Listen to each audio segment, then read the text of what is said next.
So Puma has been playing around with some different innovations with their foam and plates and whatnot. In the Fast RB here, they threw everything at it, including the kitchen sink for a super fun, crazy, rule-breaking shoe. But with their latest shoe, the Fast R3, they stripped down everything unnecessary, just left the bare minimum for a light and fast shoe. I've done a few runs in it. I'm ready to give you my first impressions. Just a quick disclaimer that I did buy the shoe with my own money, so nobody's paying me, just like all my other videos. All my thoughts and my opinions are my own.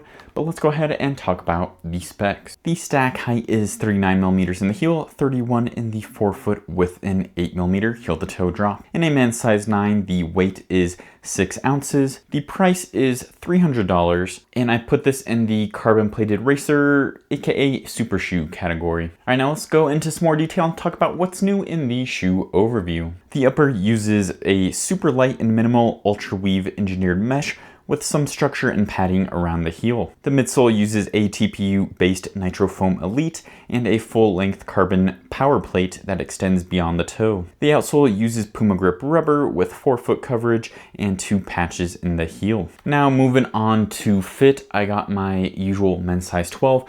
I thought the fit was good. I had a thumbs width. It is, more of that racing fit where it's a little more snug all around, but definitely wasn't too tight or too baggy anywhere. The tongue is super thin, so it was a little hard to put on. I had to make sure it was flat, kind of bunched up when I put my foot in there.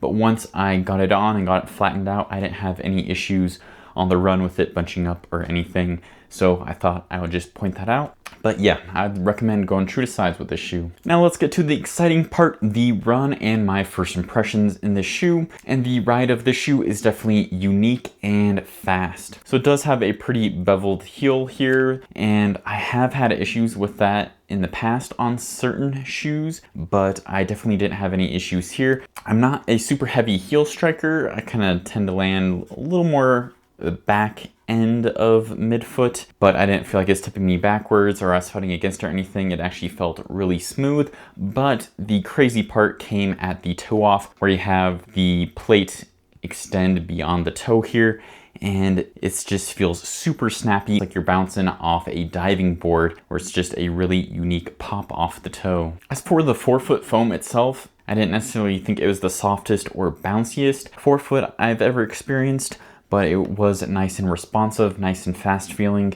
But again, the magic really came from that lip in the extended toe. I did actually really notice the toe, again, give me that extra pop off the toe, but I did notice it kind of extend my kickback too. I felt like I had a higher kickback, and that's supposed to help make you more efficient and essentially kind of a cheat code to make you go faster overall. For that springiness though, I will say I definitely noticed it more at the faster paces. When I was going like 10K and below, it was super springy, super fast, very smooth and energetic. But when I was going slower, more marathon pace, I didn't get as much of that kind of propulsive feel off the toe.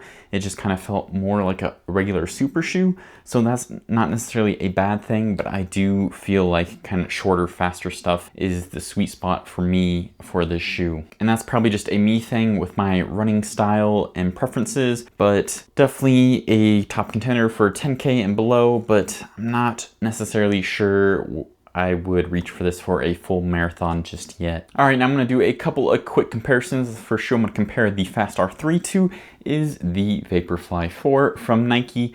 So both these shoes are light and fast and responsive and snappy. Definitely great race day choices, but they do feel quite different. So despite the Vaporfly having a lower stack in the heel, it honestly felt more cushioned to me. I think it's just because the way it's laid out. This one, there's a lot of cutouts and that aggressive bevel. This one is probably more heel striker friendly. As for the forefoot, I did feel like this one was a little more cushioned as well. It definitely doesn't have that unique spring and pop off the toe. It's more traditional, kind of what you would expect from the Vaporfly, but that rocker and the aggressive plate and the foam, they all do work well together, give you a nice responsive rides. So both are definitely fast, but I think that the Vaporfly is a little more versatile. I'd honestly wear this from anything from a 10K to a marathon, while the Fast R3 for me personally is more of a top contender for the 5K, 10K distance. Next up is the Adios Pro 4 from Adidas. Again, both top tier race day shoes, but the Adios Pro definitely is squishier and softer and bouncier. And I think that's really a preference thing. If you kind of like that little squishier foam or you want something a little more responsive, I think that the Adios Pro is a good balance between responsive and squish. It does have a nice aggressive forefoot rocker to help throw you on your toes, those